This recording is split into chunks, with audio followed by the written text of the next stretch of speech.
former Governor Chavit Singson. In fact, tumatawag siya sa akin twice bago yan lumabas ang interview. Tumawag siya sa akin. Twice ko din na hindi nakatanggap yung call niya, na miss call lang siya. Tapos nung nag-message naman ako sa kanya na tatawag ako, hindi na siya nakasagot, baka busy din kasi. So, nagpapasalamat ako sa kanyang suporta. At isa siya sa mga tao na kilala ko na maayos kausap at may prinsipyo na tao. Another question. That's 3 years from now, the presidential election.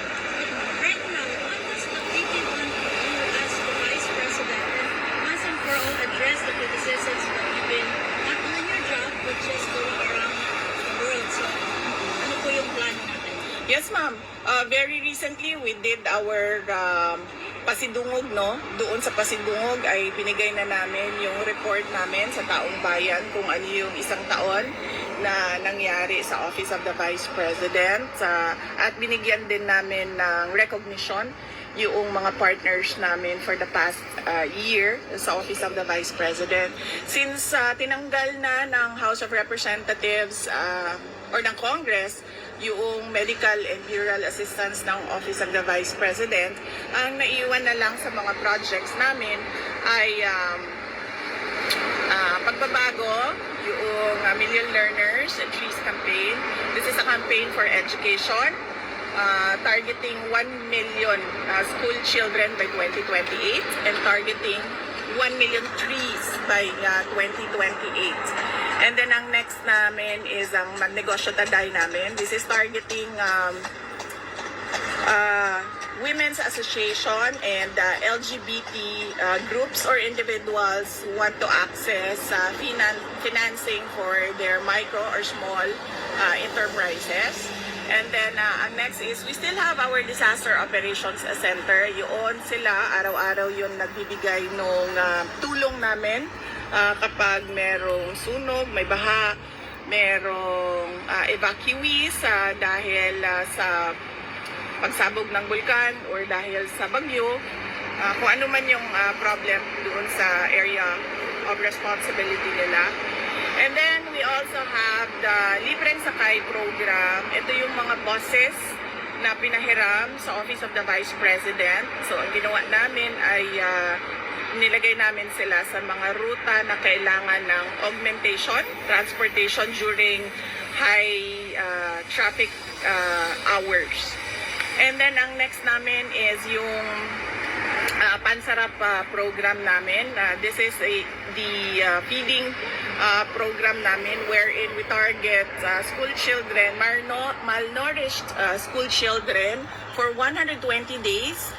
We do our feeding program. In fact, meron kaming funny story dito sa Pansarap namin na project, no? Dahil after 120 days, nagkaroon kami ng beneficiary na naging obese ang kanyang weight. So nagka-problema na naman kami kasi sabi nung aming project manager, hindi pwedeng obese ang isang bata. So kailangan doon sila pumasok sa weight para sa edad nila.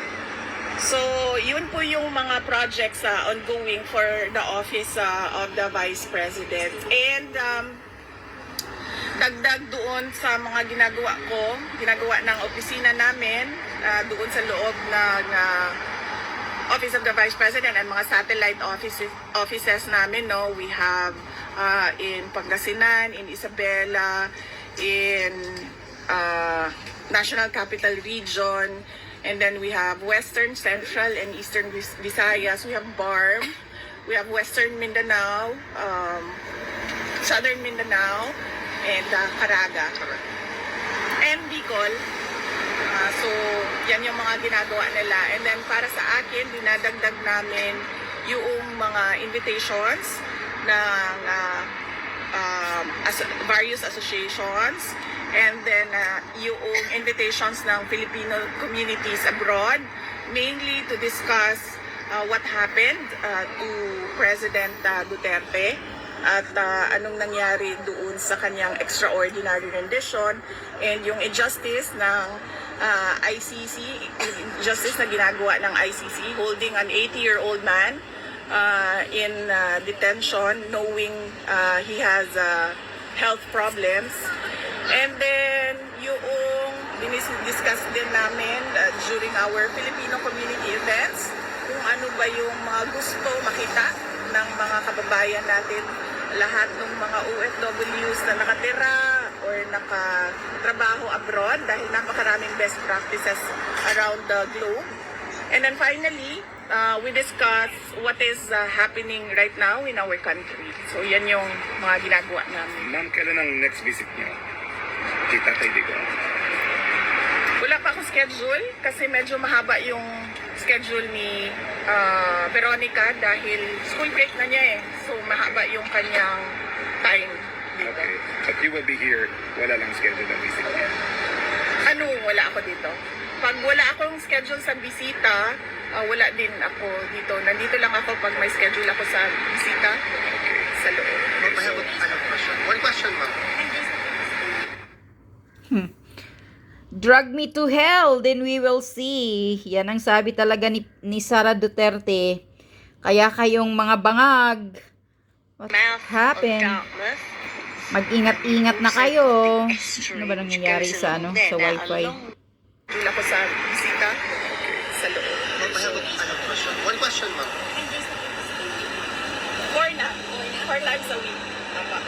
Ma'am, I have a question. As an excellent, hard-working vice president with 3 consecutive unmodified opinion from COA, what is your message to your detractors who tries to pull you down to the mud when in fact you're shining like a star? Sinabi ko na yan. Kuya, wag po na ako. Puro magtanong. Nag-share beauty Para queen. ito, beauty contest with Correct. beauty queen answer, no? Grabe. No, ano lang, as I said, di ba, before, when they started, sabi ko, you just try and drag me to hell, then we'll see. VP, mabuhay ka. Mahal ka ng mga Pilipino. Thank you. So, okay na. Additional, one more question. Oo. Maybe kasi di ba since March po, nung dinala po dito si former president, and then until now, meron po relatives from the family. Meron na po ba kayong estimate magkano na po yung nagastos ng yung family dun sa pagbisita niyo po dito? For the past Tagal naman ang question mo, Naku, sir. hindi kami nagkakwenta ng gastos namin sa pagbigay ng suporta kay dating Pangulong Rodrigo Duterte. As I'm sure hindi nagkakwenta itong mga pabalik-balik. Exactly. Hindi nga Relax. kami nagkwenta, 2 beses kami mag-drink. That is personal question, ma'am. Okay. Relax lang, relax lang. Okay na. Legal Okay na. funds. How is it that, of course, as the proceedings drag, may legal funds na na-incur with paying the defense team? So, you mentioned before na hati-hati din among the family members. Is the accessing the legal defense fund at the ICC is on the table or? No, wala ako. I don't remember anything. I don't remember saying noon na hati-hati kami sa legal funds. Ang legal funds po ay pinag-uusapan ng client at ng lawyer. So, medyo confidential po yun. Hindi po sinasabi ng lawyer kung ano yung napag-usapan nila ng kliyente niya, no? So, sa kanila yon. But sa travel namin, kanya-kanya po yung gastos. Hindi po kami kumukuha sa isang common fund or ano. Kanya-kanya pong hanap ng resources para makabisita kay dating Pangulong Duterte. Thank you, Okay, VP. thank you. Kasi nandyan yung minor na anak niya nag-aantay. Can I ask the first-timers? Ma'am, do you have a few minutes for pictures? Oo, dito na lang. Can we prioritize the first-timers? Alright, thank you, Vicky Sara.